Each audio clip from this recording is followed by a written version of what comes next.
welcome to Audiotree Live, where you discover your next favorite band. Today is August 7th, 2025, and today we got Trophy Wife in the studio. Armed with powerful vocals and captivating stage presence, Trophy Wife always delivers a visceral punch of emotion and energy. Let's take it away.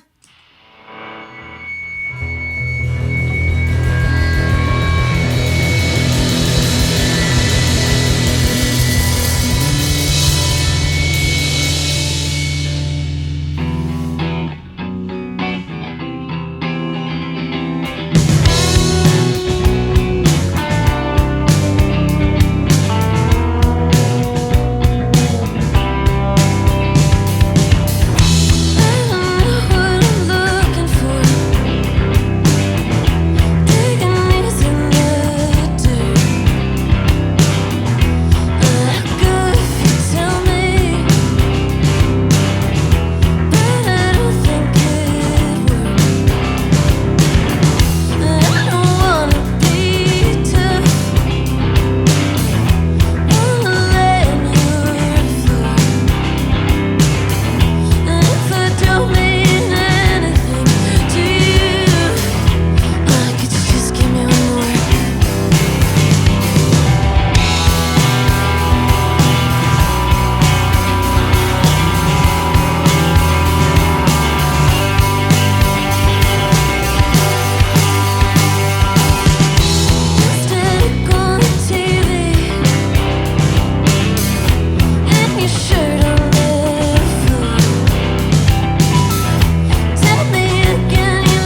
Hey guys, we want to share something interesting with you about our channel. Over 80% of you who are watching this video right now are not subscribed. So please hit that subscribe button down below and we'll keep bringing in all the best bands from around the world to play for you. Okay, back to the show. Damn, so sick, so sick. All right, so I hear that we met at the lovely Berklee School of Music, home of many fine musicians like yourselves. I was wondering how you all found each other in such a large and lorous scene of talent. I had been like writing stuff sort of by myself, and I was living in this really big show house in Alston, and some of my roommates convinced me to record some of the songs that I had been writing, and so we were like, okay, well, we need, the proper instruments, and we thought of Christian. And originally, my roommate Micah was playing drums, and my other roommate Mario was playing guitar. And we went and we like recorded our like first real EP, Bruiser. And then we had the day it came out, we had like a release show, and Micah like couldn't be there for some reason, and so we were like, oh my God, who are we gonna get on drums? And we thought of Michael, and so Michael's been playing with us since then. We had this we just like had this crazy release show with like some of our friends from Boston, like our friend's band like Paper Lady played with us the release show, and then Mena joined us like a year ago now, I think. Like in New York we like linked up, but she also was at Berklee. Interesting, and y'all's paths never crossed until New York. Yeah, not really. I mean, like a little bit. Well, like I started playing Boston. Yeah, like Yeah, I like played a few shows. I was in another band called Tiberius in Boston. I was playing guitar in that, and me and Mena played a few shows together. We actually like went on like my first tour. Yeah, me and Christian went on tour together on accident. My other band, Trash Rabbit, we did a little weekender, and then years later, I was like, yeah, that was you. Yeah. And then, so when you heard of Trophy Wife was reaching out to you, where you're like, oh, I know these guys, I want to do this, or you're like, who? Yeah, I guess I didn't really know because the born. songs weren't out yet. Yeah. just got But it was our guitarist Mario, and I definitely immediately like really loved the music, and I was very, very excited from the beginning. Yeah. To do it, and so yeah, it was a really fun first show, and I've been like filling in ever since then. Like I guess Exactly. yeah. And then when y'all started recording this project, you went to the infamous Ashland Recording Yes. Studios. Very infamous. Yes. What was that creative process like? I know you're on the countryside. You got a big barn to yourself. How was that experience? I think that like we really like to make recording like sort of like an event for us. Like I know like I think like it being something where it's like, okay, we're going here and we're gonna wake up in the morning and we're gonna record all day and we're gonna go to sleep and then we're gonna do it again, like for however many days. Like I think that helps us like really like make like our stuff into like really something that feels like a full like project, like versus like a bunch of songs just like with the same picture. But yeah, it's so awesome there. I mean, we get to like speak with the goats and the pigs and the cow and the horse stuff. In between takes, we had a little animal loving time to tap back in. Yes. Yeah. Okay. And so you're saying like there's the essence of a time constraint helps bring forth, a cohesive message of the project. Were you coming in with songs already written and then we're like, okay, when we get there, we're going to switch a couple things off dependent upon what we're feeling here? Or did you write everything there? What was that like?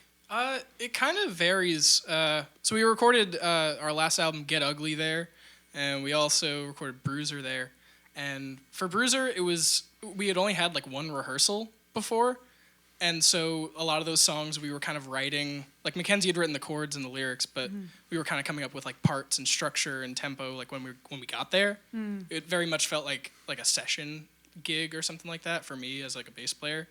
And then Get Ugly, like most of the songs were there but I don't know.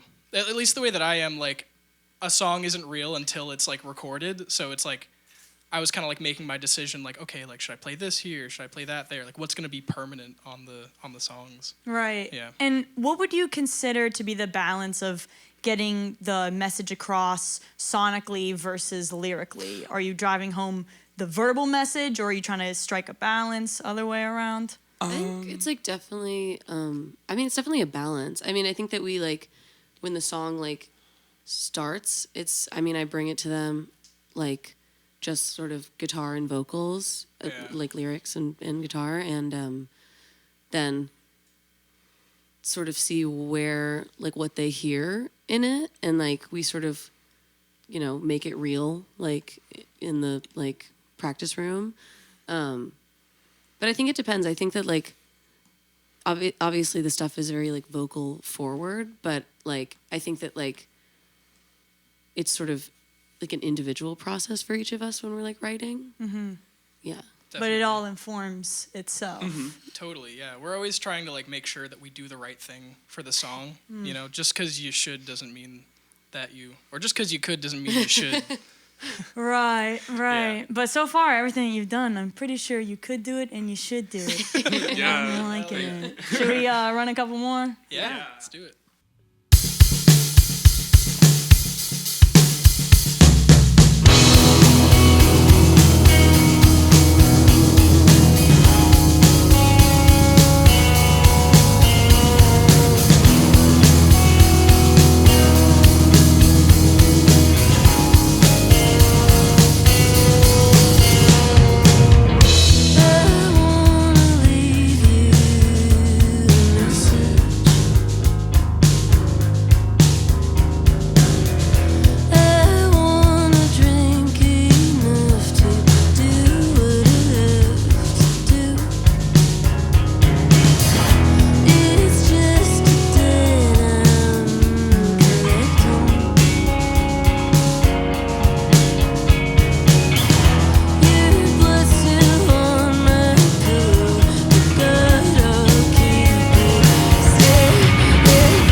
my God, that actually, I got goosebumps all over. That was fucking sick. Okay.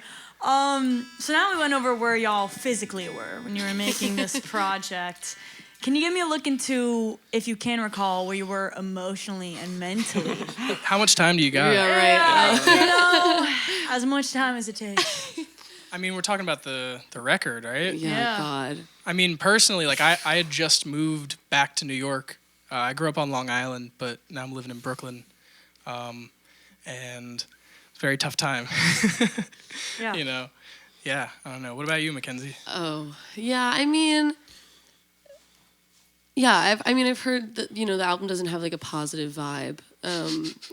We've heard this before, right? Yeah. I mean, I was having a really rough. I had just moved to New York the year before, and all the songs were written that first year, and I basically moved alone. I moved right after I graduated, and like no one was there yet except for me, and so I had a lot of time to reflect, on like college and like the relationships that I had and was in, and I was just writing sort of, from that spot. A lot of them were like right when I moved to New York, and I was like losing my mind, and then like slowly coming to terms with the fact that I think I had lost my mind. But yeah, I don't know. That's where I was. I mean, yeah, I guess I feel like we were like not. I too was losing good. my mind. Yeah, I too, and I as well. If you like look at pictures, I was like, oh my God, we so looked overweight. crazy. I had a fucked up haircut. Like it was not okay. I like shaved my head and dyed it, and it red. looked really bad. That was when I was still in school, so I was going like weekly to New York for gigs and like then going to class and like not sleeping and that also I feel like I think I put a lot of energy. I went through a pretty bad intense breakup that it probably took me like pretty much all of college to get over, when I'm honest, and that the album feels like that was that the energy band was Trophy there. Wife was broken up with. Yeah, We were all broken up with. It was all just that. Yeah. It's okay though, because now we're here. Right. So it was a purge. Is what Yes. Yeah. You could say that. Yeah. Yes, in the hearing. vomit sense. Right. And I hope that differs from where we are today. We're sure. I would Yeah. say, yeah. We're getting there. How did it feel when you released that purge? Where were you in life? And It definitely Low-key was. lit. It was kind of lit. It was definitely on the end. I felt like it was released after the purge for sure. A little yeah. bit. I don't know. We had like a little ceremony when the night that it was What released. did we do? We did. I remember like Oh. Mackenzie and Michael were like trying to invite people, and I was just like, no, it's just the three of us. Nobody else is allowed until after midnight.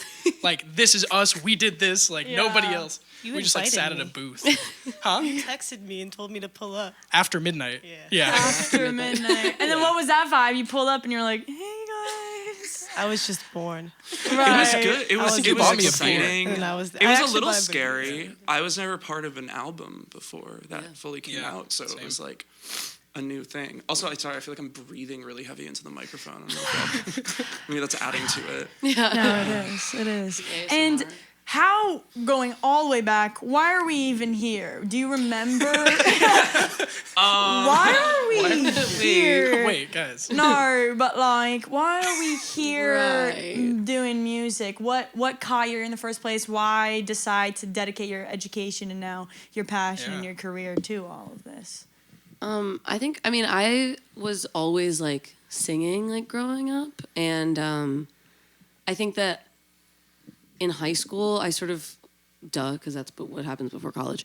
I was like I couldn't like see myself really doing anything else. I was sort of like, if I could see myself doing anything else, I absolutely would have done it, because I think that would have been silly to go to music college. But I don't know. I just really wanted to like, I don't know. I left high school and I really wanted to be around people that were more like me. And I thought I was just like, maybe if I go out and be with other people that are interested in music, like then I will find them. And I have found them.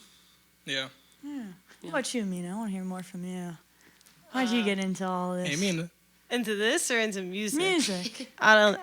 Yeah, sorry, I didn't think about this question that much. Oh, yeah, all good. I really like music. I really like doing it. I love being a part of bands, even if it's not the music exactly that if I'm not writing it, I'm like part of it, and I can find the way to connect and make the right thing happen. As we were saying before, doing the right thing in the music. I think I've kind of had a knack for that in time, so I like to keep doing that. Yeah. And it seems very healthy. I feel as though one of the downsides to being a creative person is because there's so much sensory input happening all the time, we tend to isolate to process. But it sounds as though music was your way to be like, you know what, I like this.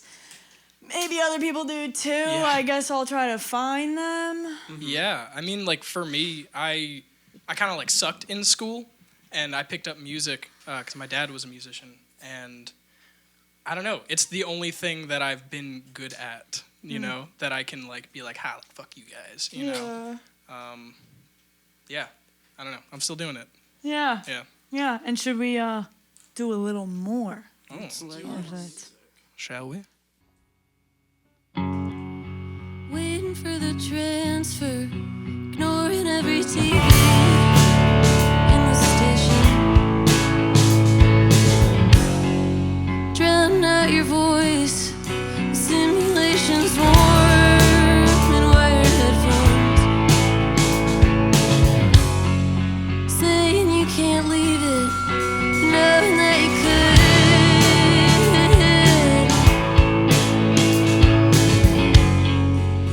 Cigarette, chewing on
your shirt.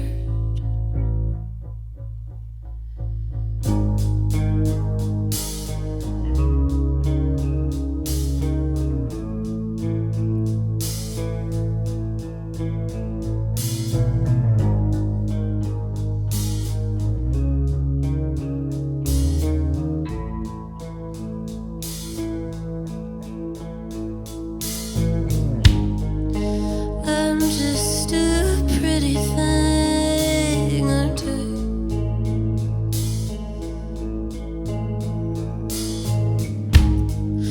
Watching me get my shoes untied.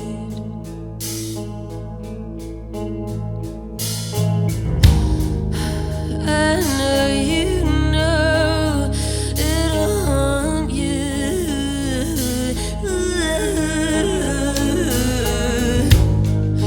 I think it's best you stay the night.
McKenzie, Mena, Michael, Christian, trophy motherfucking wife.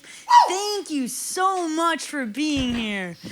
Oh my God, that was fantastic. Thank you so much to our crew for capturing this. Thank we you. could not do it without you.